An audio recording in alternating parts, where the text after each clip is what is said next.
በነገራችን ላይ አሁን ያደጉት ሀገራት ላይ ወይኔ ከስተመር ነው ላንሳ በእናት ሪል ስቴት ሲባል የሰው ማይንድ ላይ የሚመጣው ነገር ምንድነው? አንደኛ ሌቦች ናቸው፣ ሰርቀው ይጠፋሉ። ሁለተኛው ነገር ደግሞ ባሉበት ቀን አያስረክቡ። ከመቶ 1% ወይ ደግሞ 2% የሪል ስቴት ዴቨሎፐሮች ከሰው ብር ይወስዱና ይጠፉ ይችላሉ። ይፈራል ሰው፣ ስጋት አለው። ስለዚህ የሪል ስቴት ሀሳብ ሲነሳ ሁሉም ሰው ስጋት አለበት ማለት ነው። አዎ እንደዚህ አይነት ስጋት ብዙ ጊዜ ይስተዋላል። ኦኬ፣ ታዲያ ይሄንን ስጋት እንደ ጆሃይዳ ሪል ስቴት እንዴት መቅረፍ እንችላለን? ስጋቶች ወይም ደግሞ እነዚህ አለመታመንን እንቀርፋለን ብለን እናስባለን። ምክንያቱም አሁን እየሰራ ያለው በእምነት ዙሪያ ስለሆነ ማለት ነው። ጆሃይዳ ሪል ስቴት አሁን ከአነስተኛ እስከ ከፍተኛ ገቢ ላላቸው የተለያየ አይነት አማራጮችን አዘጋጅቷል እና ዝቅተኛ ገቢ የሚባለው የቁጠባ ሲስተም እንዴት ነው? ባለ አንድ መኝታ ሻወርና ሽንት ቤት ያለው፣ አንድ መኝታ ያለው፣ ሳሎን ያለው ይሄ ተአምር ነው፣ ማይታሰብ ነው። ጆሃይዳ ሪል ስቴት ላይ ደግሞ 2000 ብር ባለ አንድ መኝታ፣ ባለ ሁለት መኝታ 3000 ብር፣ ባለ ሶስት መኝታ 4000 ብር ሲቆጥቡ ሲያስቀምጡ ለራሳቸው ቤት ነው። ያ ተጠራቅሞ ቅድመ ክፍያ ይሆንላቸዋል ማለት ነው። ዲፖዚት ይሆንላቸው። ይሄ እድል እንዳያመልጣችሁ። እኛም የተወሰነ ሰው ብቻ ነው የምንፈልገው። የዩቲዩብ ቻናላችንንም ሰብስክራይብ እያደረጋችሁ የዩቲዩብ የቲክቶክ ቻናላችንንም ደግሞ ገብታችሁ ፎሎ በማድረግ ሪል ስቴት ደግሞ ፋሚሊ እንድትሆኑ ሁላችሁንም እንጋብዛችኋለን።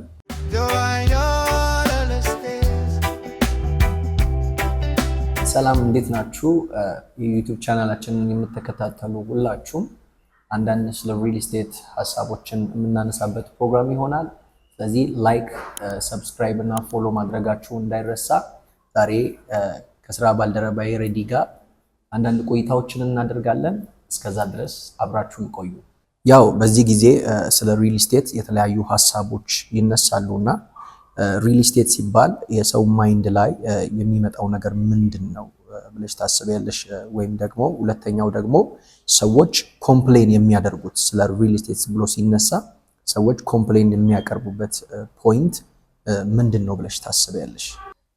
በጣም ቆንጆ ጥያቄ ነው ቃል እየጠየቀኝና ሪል ስቴት ሲባል ሰው ማይንድ ላይ ወዲያ ሆኖ የሚመጣው በጣም ሌግዠሪ የሆነ አፓርታማ ብዙ ሰዎች የሚኖሩበት እና ኢን ሚሊየንስ አውጥቶ ስለሚገዛ ሰው ማይንድ ላይ ወዲያ ሆኖ የሚመጣው ሪል ስቴት በቃ ኢን ሚሊየንስ በጣም ብዙ ብር ላወጣ ይገባል ብሎ ነው የሚያስበው። ከቤትም ባሻገር ብዙ ጊዜ ሪል ስቴት ላይ ብዙ ፕሮዳክቶች አሉ። ለምሳሌ ሲኒማ ያለው ሪል ስቴት አለ፣ የመዋኛ ገንዳ፣ ሱፐርማርኬት፣ ካፌ። በጣም ብዙ አገልግሎትን ይዞ ነው የሚቀርበው ሪል ስቴት ከመኖሪያነት ባሻገር ማለት ነው። እና ሰውም ደግሞ አይምሮ ውስጥ የሚፈጠረው ወዲያ ሆኖ በጣም ሌግዠሪ የሆነ ነገር ነው። ኳሊቲውም በጣም ሃይ ስለሆነ ማለት ነው። ኮምፕሌን ደግሞ ሰው የሚያቀርቡ ሌቦች ናቸው። አንደኛ ሌቦች ናቸው፣ ሰርቀው ይጠፋሉ። ሁለተኛው ነገር ደግሞ ባሉበት ቀን አያስረክቡ። ለምሳሌ በ3 ዓመት በ4 ዓመት እናስረክባለን የሚሉና 10 ዓመት ይፈጅባቸዋል። በዚህ የአብዛኛው ሰው ከመቶ 70% ወይም ደግሞ 60% እንደዚህ አይነት ኮምፕሌን ያቀርባል። ፕላስ ደግሞ አሁን ለምሳሌ በሀገራችን ወይም ደግሞ ባደጉት ሀገራት ሰው እየተጠቀመ ያለው ሪል ስቴት ነው አብዛኛው ማለት ነው። ከመቶ 1% ወይም ደግሞ 2% ዴቨሎፐሮች የሪል ስቴት ዴቨሎፐሮች ወይም ከሰው ብር ይወስዱና ይጠፉ ይችላሉ። ያጎላዋል። አሁን የሆነ ወረቀት ላይ ትንሽ ነጥብ ስትሆን ከሙሉ ወረቀቱ ይልቅ ያቺ ነጥቧ ናት ጎልታ የምትታየው። ይፈራል ሰው፣ ስጋት አለው። ከሪል ስቴት እኮ በገዛ ብሬን ወስዶ ቢጠፋ ይችላል፣ ወይም ደግሞ ባሉበት ቀን ላይ ያስረክቡ ይችላሉ። በጣም ረጅም ዓመት ሊቆይብኝ ይችላል። በቃ ብዙ ኮምፕሌኖች አሉ። ሰው ማይንድ ላይ የሚመጣው አንደኛው በጣም ሌግዠሪ አፓርታማ ብዙ ገንዘብ ሊኖረኝ ይገባል ሚልና፣ ሁለተኛ ደግሞ ስጋት፣ ብሬ መና ሊቀር ነው፣ ብሬ ሊጠፋብኝ ነው፣ ብሬ እንደዚህ ሊሆን ነው ብሎ ነው የሚያስበው። እና ይህን ደግሞ ሲያደርጉ ጥቂት ሪል ስቴቶች እንደዚህ ነው የሚያደርጉት። ግን ሲያደርጉ በዚህ አጋጣሚ እንደውም ለሪል ስቴት ዴቨሎፐሮች መናገር የሚፈልገው ነገር አለ። 1 እና 2 ባጠፉ ቁጥር የሙሉ የሪል ስቴት ስም ነው የሚጠፋው። ዘርፉም ባይዘው ከባድ ነው። የሪል ስቴት ዘርፍ በጣም ከባድ ነው፣ አጠራጣሪ ዘርፍ ነውና ለዛ ብዙ ሰው ይሰጋል፣ ይፈራል። እንደዚህ አይነት ሀሳቦች ነው ያሉት። የመጀመሪያው በጣም ሌግዠሪ ነው፣ በጣም ብዙ ካፒታል ሊኖር ይገባል ሚሊየንስ ስለሆነ። ሁለተኛው ሀሳብ ኮምፕሌን ደግሞ ስጋት፣ ፍርሃት አለባቸው። በሰው ዘንድ ማለት ነው። ሰው እንደዚህ አይነት አመለካከት ነው ያለው ማለት ነው። ስለዚህ የሪል ስቴት ሀሳብ ሲነሳ ሁሉም ሰው ስጋት አለበት ማለት ነው። አዎ እንደዚህ አይነት ስጋት ብዙ ጊዜ ይስተዋላሉ ማለት ቅድም ለመናገር ሞክሬያለሁና ጥቂት ሪል ስቴቶች እንደዚህ አይነት ስምን ያጠፉና ከዛ ሰው ሁሉ እንዲፈራ በቃ ከሪል ስቴት ለመግዛት በጣም እንዲጠራጠር ያደርጋል። ይሄ ነገር ካልተቀረፈ በስተቀር እንደዚህ አይነት ስጋቶች ይኖራሉ አሉ። ኦኬ ታዲያ ይሄንን ስጋት እንደ ጆሃይዳ ሪል ስቴት እንዴት መቅረፍ እንችላለን? እኛ ጋርም ይቀርባል እንደዚህ አይነት ኮምፕሌኖች ከስጋት አንፃር ማለት ነው። ሐዋሳ ላይ ባይዘው ሪል ስቴት አልተለመደም። ነገር ግን ሐዋሳ ላይ እንደ መጀመሪያ መስራት የሚፈልገው እምነት ላይ ነው። የሰው ማይንድ ላይ በጣም መስራት ይፈልጋል። ሰው አምኖ ወይም ደግሞ ወዶት እንዲገዛ ስለሚፈልግ ከትርፍ ይልቅ አሁን ላይ እየተሰራ ያለበት ወይ ከትርፍ ይልቅ እምነት ላይ ነው። ይሄ በጣም አሪፍ ያደርጋል። እንደ ሪል ስቴትም እምነት ላይ እየሰራ ነው። እነዚህን ስጋቶች ወይም ደግሞ እነዚህን ጥርጣሬ እነዚህን አለመታመንን እንቀርፋለን ብለን እናስባለን። ምክንያቱም አሁን እየሰራ ያለው በእምነት ዙሪያ ስለሆነ ማለት ነው። ኦኬ ሌላኛው ሐሳቤ ደግሞ በዚህ ጊዜ ሰዎች እጅ ላይ የተለያየ ገንዘብ ያላቸው ኢንቨስት ማድረግ የሚችሉ እንዲሁም ደግሞ በተለያየ አይነት የኢኮኖሚ ሌቭል ውስጥ ያሉ ሰዎች አሉ።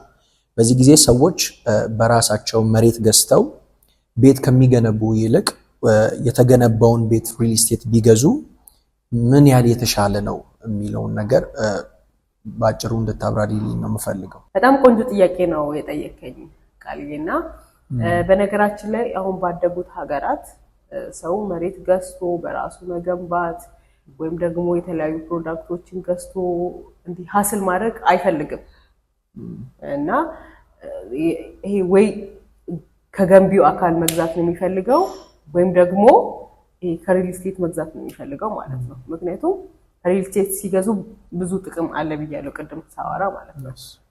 ያደጉት ሀገራት እንደውም ትተዋል።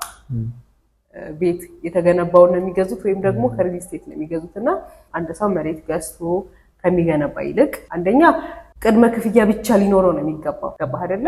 አሁን ኢን ሚሊየንስ ነው አይደለ ሰው ቤት የሚገዛው።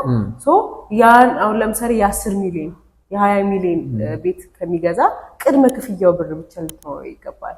ግን መሬት ገዝቶ በራሱ የሚገነባ ከሆነ ያ ሁሉ እስከ ፊኒሺንግ ያለው ብር ሊኖረው እጁ ላይ ሊኖረው ይገባል። ከሪል ስቴት ሲገዛ ደግሞ ጥቅሙ ቅድመ ክፍያዋን ይከፍላታል። ያው የሪል ስቴቱ የእያንዳንዱ ሪል ስቴት ቅድመ ክፍያዎች ይለያያሉ። ለዛ ነው ባንድ ጀጅ ያደረኩት ማለት ነው። ቅድመ ክፍያውን ስለከፈለ ብቻ ቤቱን ማግኘት ይችላል ማለት ነው። በረጅም ጊዜ ይከፍላል። ከብዙ ወጪ ይቆጠባል። ምክንያቱም በረጅም ዓመት ነው ከፍሎ የሚጨርሰው። ሁለተኛ ደግሞ በአንዴ ብዙ ፕሮዳክቶችን መጠቀም ይችላል ማለት ነው። ከሪል ስቴት ስለገዛ ብቻ አንደኛው የትራንስፖርት አክሰሲቢሊቲ አለ። ሁለተኛ ደግሞ ሱፐርማርኬቶች፣ ሱቆች፣ መዋኛ ገንዳዎች፣ የህፃናት መጫወቻ፣ ሲኒማ ቤቶች ከመኖሪያ ቤት ባሻገር እነዚህን ሁሉ መጠቀም ይችላል። በጣም ብዙ ጥቅም ነው ያለው። ስለዚህ እነዚህ ሁሉ ነገሮችን ያማከለ ነው ማለት ነው። እሺ ሌላኛው ደግሞ ፖይንት ላነሳልሽ የምፈልገው ያው ጆሃይዳ ሪል ስቴት አሁን ከአነስተኛ እስከ ከፍተኛ ገቢ ላላቸው የተለያየ አይነት አማራጮችን አዘጋጅቷል እና አሁን ደግሞ አብዛኛው ሰው በዚህ ሰዓት ባለው የኢኮኖሚ ሌቭል ወይም ደግሞ ያለበት ስታተስ ልክ ነው አንድ ነገር ላይ ኢንቨስት ማድረግ የሚፈልገው ማለት ነው። ስለዚህ ይሄ ዝቅተኛ ገቢ የሚባለው የቁጠባ ሲስተም እንዴት ነው ሰዎች በምን አይነት መንገድ ቢቆጥቡ የሚያገኙት ጥቅም ምንድን ነው የሚለውን ነገር እሱን አንድ ሐሳብ እንድታነሺልኝ እፈልጋለሁ። ባይ ዘ ዌይ ይሄንን ከአነስተኛ ገቢ እስከ ከፍተኛ ገቢ ያላቸው ፓኬጅ ከመናገሬ በፊት አሁን ላይ ያለው የኪራይ ቤት እንዴት ነው አከፋፈሉ የሚለውን ልናገርና ምክንያቱም ሁሉም ሰው እንዲጠቀም ስለምፈልግ ነው። ባይ ዘ ዌይ ይህ ድል እንዲያመልጣቸው አልፈልግም። ስፔሻሊ ሐዋሳ አካባቢ ያሉ ሰዎች ይህ ድል እንዲያመልጣቸው አልፈልግም እና አሁን እንደውም የቤት ኪራይ በጣም አነሰ ከተባለ አንድ ክፍል ከ6000 ብር በላይ ነው እስከ 10000 ብር ነው። ሰው አሁን የኪራይና የቁጠባን ዲፈረንስ ሳወራ ለምሳሌ አንተ ቤት እየኖርክ ተከራይተህ ስትኖር በየወሩ 6000 ብር ወይም ደግሞ 10000 ብር የምትከፍል ከሆነ አከራይ ውጣ ባለ ጊዜ ትወጣለህ። ምክንያቱም ተከራይተህ ነው እየኖርክ ያለኸው። ገባህ አይደለ? ወይም ደግሞ ቤት መቀየር ፈልጋለሁ፣ ቤቴም ሰፊ ማድረግ ፈልጋለሁ፣ የተሻለ የሚከፍል ሰው መጥቷል ውጣ ሊልህ ይችላል። ተባደለ ወይም ደግሞ አንተ ስታስቸግር ወይም ቆይተህ ስትገባ ሰው ስታበዛ ምክንያቱም የቤቱ ባለቤት የራሱ ነውና ሲፈልግ ማውጣት ይችላል ወይም ደግሞ ሲፈልግ የፈለገውን ሰው ደግሞ ማስገባት ይችላል። ይህን ያህል ይሄ ባለቤትነቱ የራሱ ስለሆነ ማለት ነው። አሁን ለምሳሌ ሰው ከጆሃይዳር ሪል ስቴት አነስተኛ ገቢ ያላችሁ እንዳያመልጣችሁ ይህ ፓኬጅ ስንላቸው ለምሳሌ ባለ አንድ መኝታ ላይ ለምሳሌ 60,000 ብር ብቻ ቅድመ ቁጠባ ከፍሎ ወጣ ሲስተም ውስጥ ይገባል። በየወሩ የሚቆጥበው 2,000 ብር የሚያስገባው ለራሱ ቤት ነው። እንግዲህ ባለ አንድ መኝታ ሻወርና ሽንት ቤት ያለው አንድ መኝታ ያለው ሳሎን ያለው ይሄ ተአምር ነው፣ ማይታሰብ ነው ማለት በ2,000 ብር ኢማጂን በ2,000 ብር ባለ አንድ መኝታ ላይ ሻወር ሽንት ቤት ሳሎን መኝታ ያለውን ቤት በ2,000 ብር በየወሩ መቆጠብ ያለብን ማለት ነው። አንተ በዚህ ወር እየቆጠብክ የቤቱ ባለቤት መጥቶ ውጣ አትባለም። ምክንያቱም አግሪመንት ገብተሃል፣ ቡክ እንሰጥሃለን። ከዚህ በፊት የሰራናቸው ማስታወቂያዎች አሉ። ውጣልን ውጪ ሊለኝ አይችልም። ምክንያቱም ለራሴ ቤት ነው ዲፖዚት እያደረኩ ያለው ይጠራቀምልኝና የቤቱን ቅድመ ክፍያ ይከፍልልኛል። የኔኮ አሁን ቤት ኪራይ ላይ 10 ዓመት 20 ዓመት የሆናቸው ሰዎች አሉ። ግን እየከፈሉ ውጡ ሲባሉ ይወጣሉ። ጆሃይዳር ሪል ስቴት ላይ ደግሞ 2,000 ብር ባለ አንድ መኝታ ባለ ሁለት መኝታ 3,000 ብር ባለ 3 መኝታ 4,000 ብር ሲቆጥቡ ሲያስቀምጡ ለራሳቸው ቤት ነው። ያ ተጠራቅሞ ቅድመ ክፍያ ይሆንላቸዋል ማለት ነው። ዲፖዚት ይሆንላቸዋል እና ማንንም በፈለገ ጊዜ ውጪ ሊላቸው አይችልም። እና እኔ የተመዘገቡ ሰዎች አሉ።